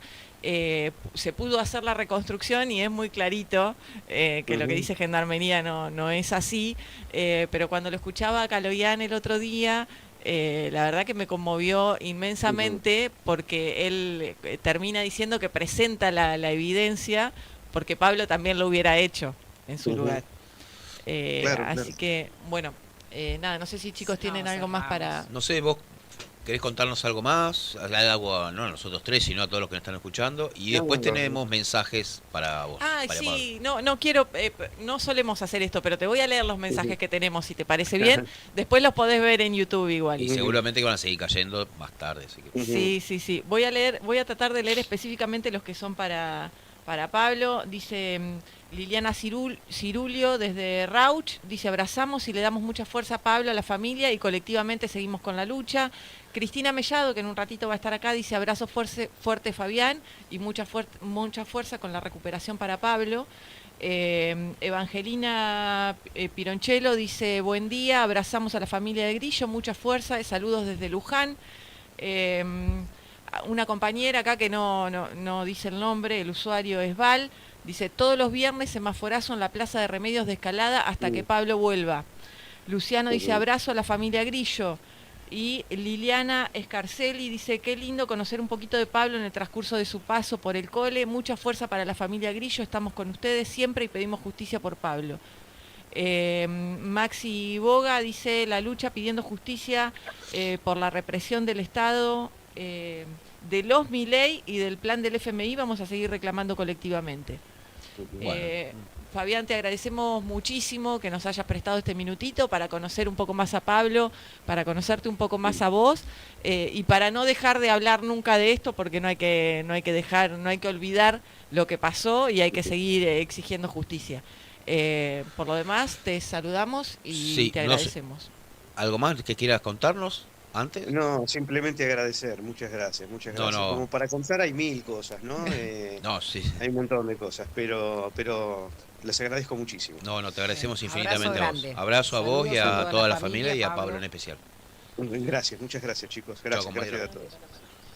Estamos ya conectados con la compañera Silvia Koyen, supongo yo que se dice así, y si no me lo corregirá, es neurocientífica, investigadora principal del CONICET, profesora adjunta de neurología en la Facultad de Medicina de la UBA y un montón de cosas más. Hola Silvia, ¿cómo estás? Bueno, bienvenida al programa. A ver, no lo estamos escuchando. No te estamos escuchando, algo pasa, a ver, bancanos un poquito. Hola, buen día. Ahora sí, perfecto. Bueno, gracias por invitarme. La verdad que no había visto ese video, muy bueno. Muy bueno, muy lindo. Yo estuve ahí, en la movilización. Contanos un poco, contale al público. Te cuento que mayormente es público docente, así que te van a entender mucho lo que están pasando, claro, lo que están viviendo. A la par. Y no, creo que más allá de que me pareció bueno el video y también me conmovió porque pensaba en Osterheld, ¿no? Sí, totalmente. Nunca he imaginado este uso, en el buen sentido, del arte. Sí, totalmente. Y bueno, creo que fue masiva esa movilización. No solamente ahí en el video toma, nosotros que somos poco federales, muestra Buenos Aires, pero se multiplicó a lo largo y ancho del país, y en todos los centros de investigación del país. Y creo que lo que está pasando, y nos estamos alertando, y los que ya vivimos, ustedes ahí hacían referencia a la época nefasta de Cavallo, cuando nos mandó a lavar los platos, él mató a una investigadora, y salimos a la calle, y yo me acuerdo que lavábamos los platos en la vereda, sí, me acuerdo. Tuvo mucha repercusión. Esto también, ayer, una de las revistas más prestigiosas en el mundo en ciencias es Nature, ¿no? Y ayer salió toda una nota sobre esta movilización, el mundo está azorado. Lo mismo pasó cuando los premios Nobel, casi todos los premios Nobel del mundo firmaron denunciando y solidarizándose con lo que estaba pasando en la ciencia argentina. La verdad que somos el país de Latinoamérica que tiene más premios Nobel. En rangos de porcentajes de población tenemos más publicaciones científicas que todos los países de América Latina.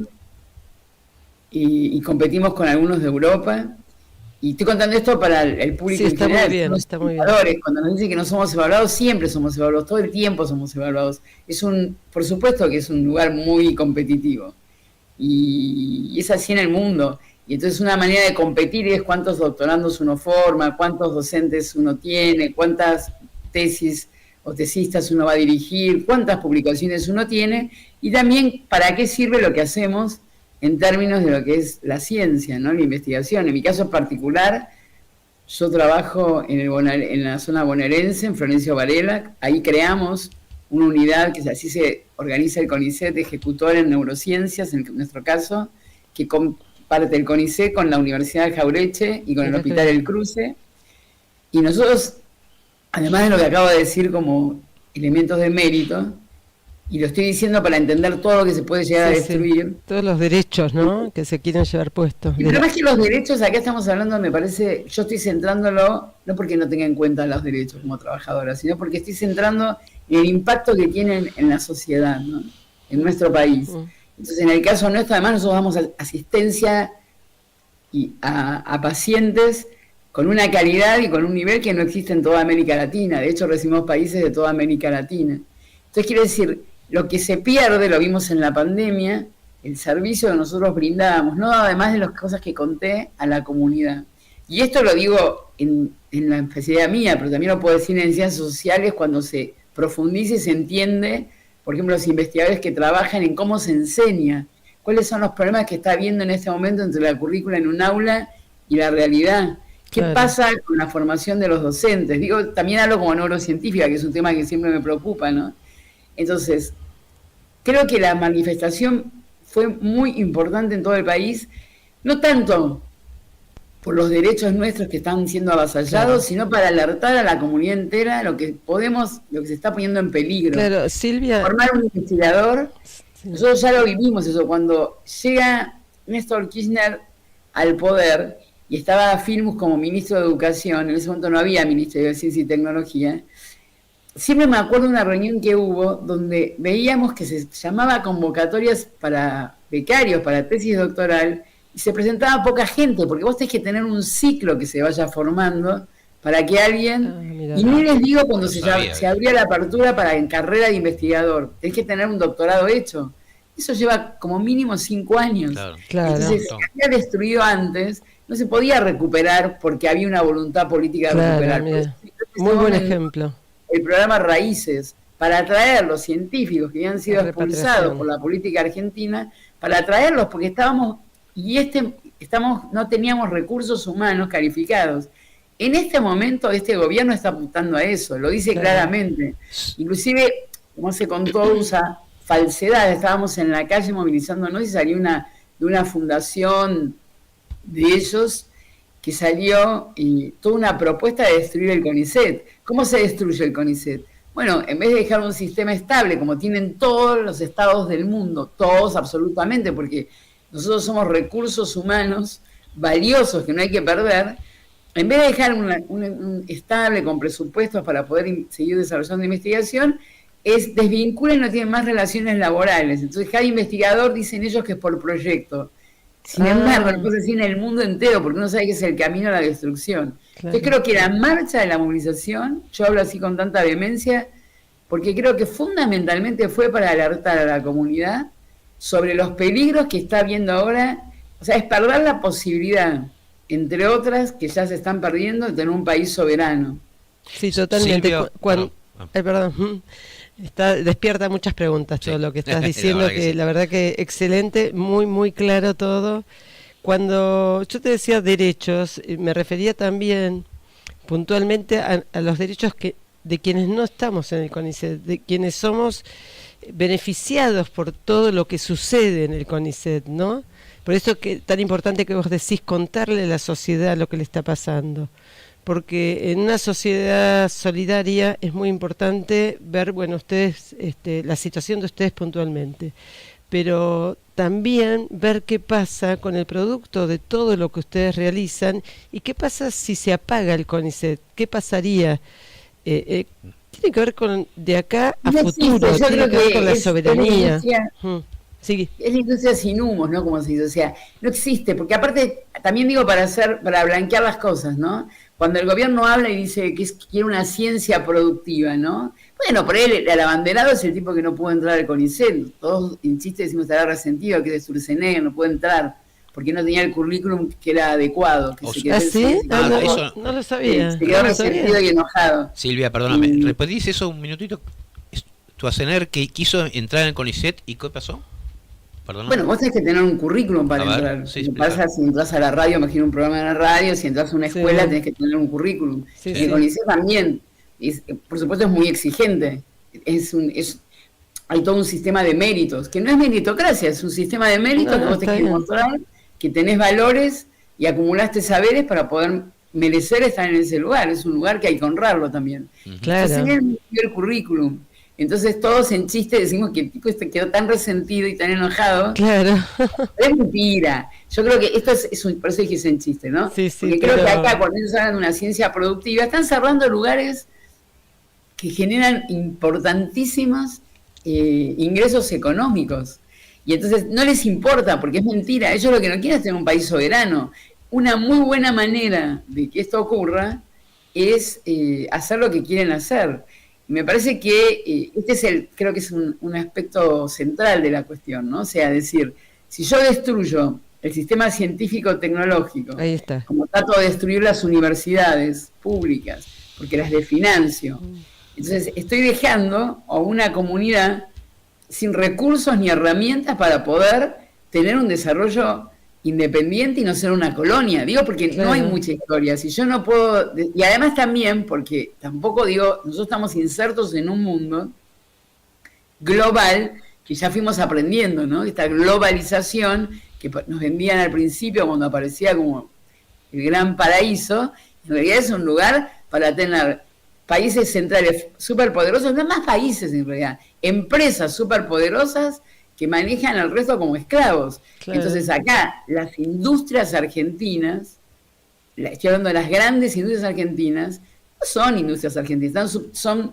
filiales de los grandes centros centrales que no vienen a buscar la ciencia y la técnica en la Argentina. No les importa que en Argentina, es más, hasta les preocupa que en Argentina tengamos un desarrollo autónomo y propio. Entonces vienen e imponen. Yo cuando digo lo de la pandemia y como trabajadora de la salud también, porque les recuerdo, yo, que trabajé en la pandemia, me vacuné en el Hospital del Cruce con la vacuna rusa, no me acuerdo ni cómo se llama ahora, Sputnik. Y que había una propaganda, y la OMS, y también no les autorizaban como vacunas que podían ser habilitadas y seguras. Yo estoy viva y como todos mis colegas por esa vacuna. Y en ese momento, estoy contando esto porque Argentina ahora ya desarrolló una vacuna propia. Ah, mira. Compañía de la Universidad de San Martín. Pero no quieren eso, porque si no, vos perdés poder. Y entonces, vi el ejemplo esto de la vacuna, porque en ese momento, las vacunas que aprobaba la OMS, algunas de esas por algunos laboratorios multinacionales, fueron eliminadas del mercado por efectos adversos. Sin embargo, en ese momento, porque las fake news no solamente pasa en la noticia política, ¿no? En la ciencia también.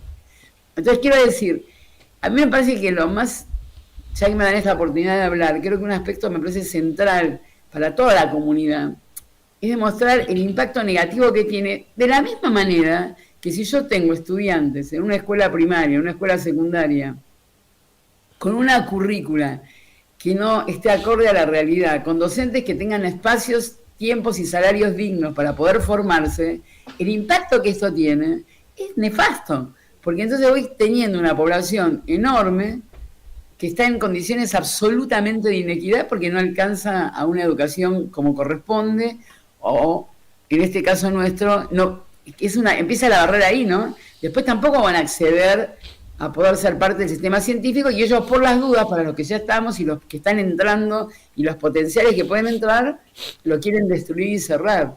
Me parece que yo creo que este es uno de los aspectos centrales. Y por supuesto, también empieza a haber una situación, yo lo veo en mi laboratorio, en mi instituto. Vienen los jóvenes que se están por doctorar, que se acaba de doctorar una tesista la semana pasada, y lo que aparece es, porque en la carrera vos tenés que hacer un gran esfuerzo, 5 años para doctorarte, y después aplicás una beca postdoc, y después podés acceder a la carrera científica. Ahora, este futuro no les aparece, entonces me empiezan a preguntar, ¿qué hago? ¿Qué voy a hacer? ¿Me voy?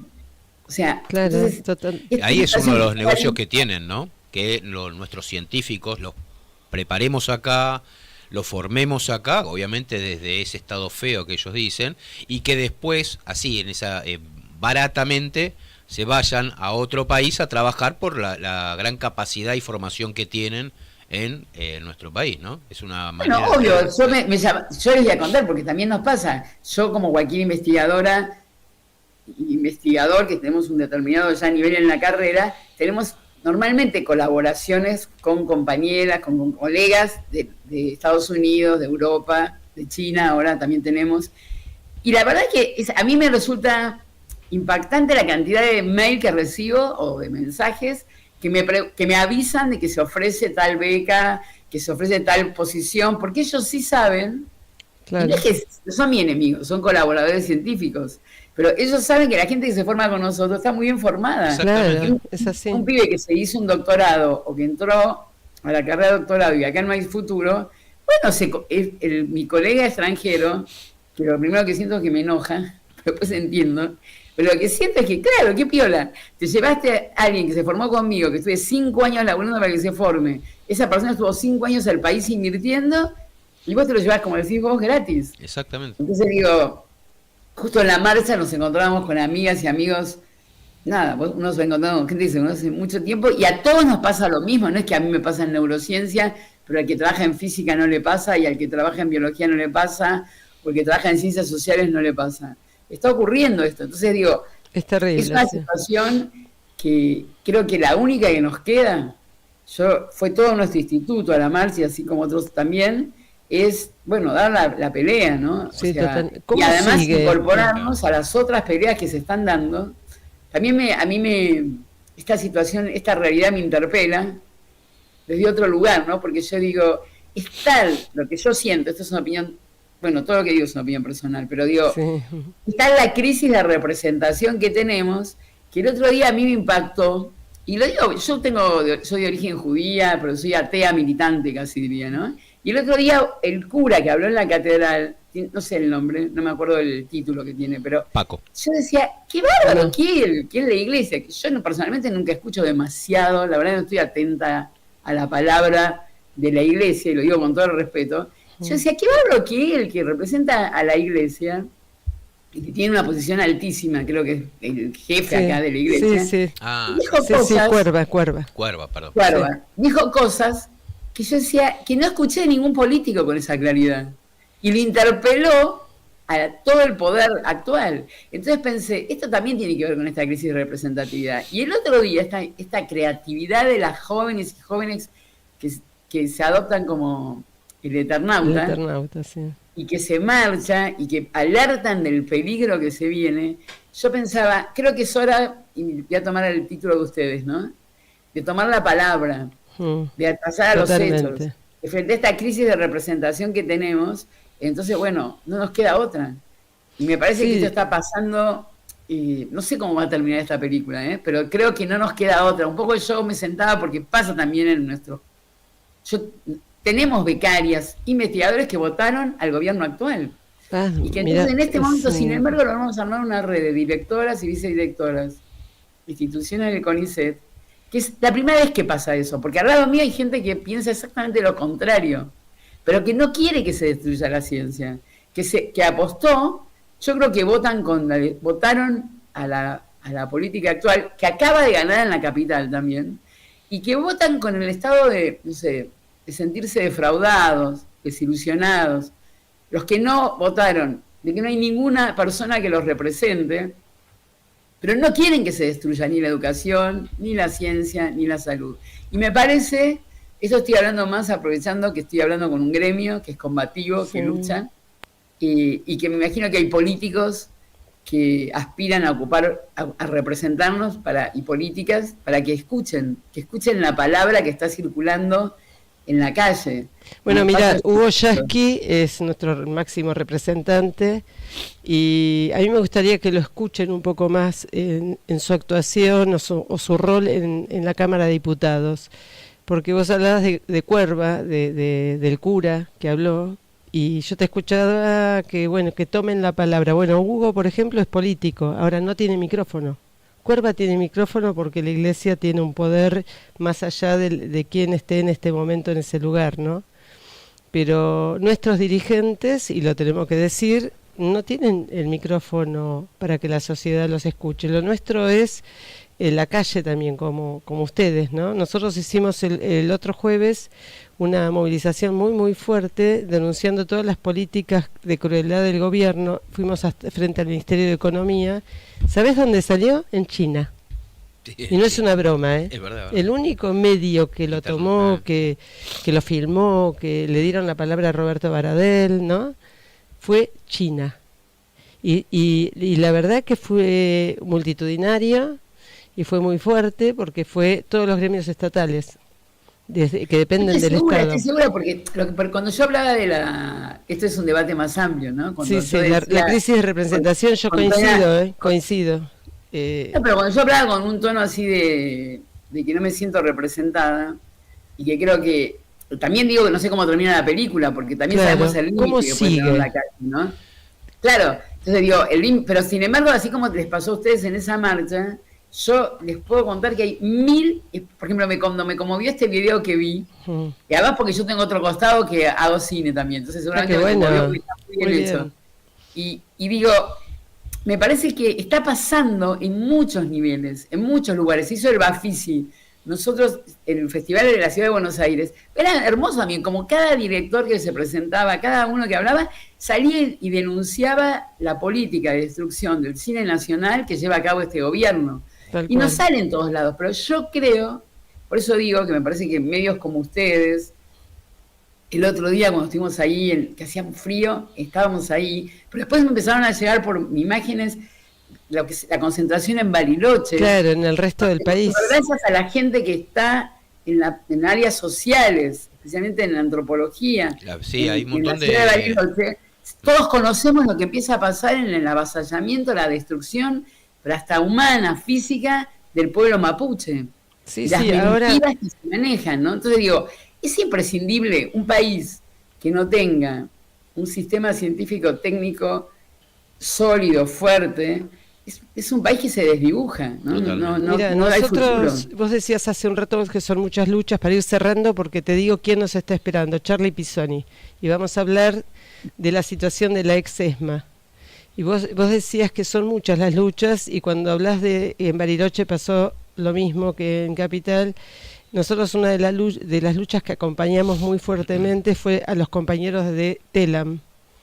Dentro de poquito cumplen 10 años CIPREVA, el Sindicato de Prensa de la Provincia de Buenos Aires, y TELAM está silenciado para que no se sepa lo que pasa en el resto del país, para que no haya una comunicación federal. Entonces todo tiene que ver con todo. Ahora vamos a salir con Charlie, vamos a hablar de qué pasa en la sede de la ex-ESMA, ese avasallamiento por parte del gobierno nacional. Después vamos a hablar con una compañera que era directora de Paca Paca, para que también nos cuente. Y toda la lucha de ustedes tiene que ver con todas estas luchas. Y lo primero que pensé, ¿saben que pensé que era?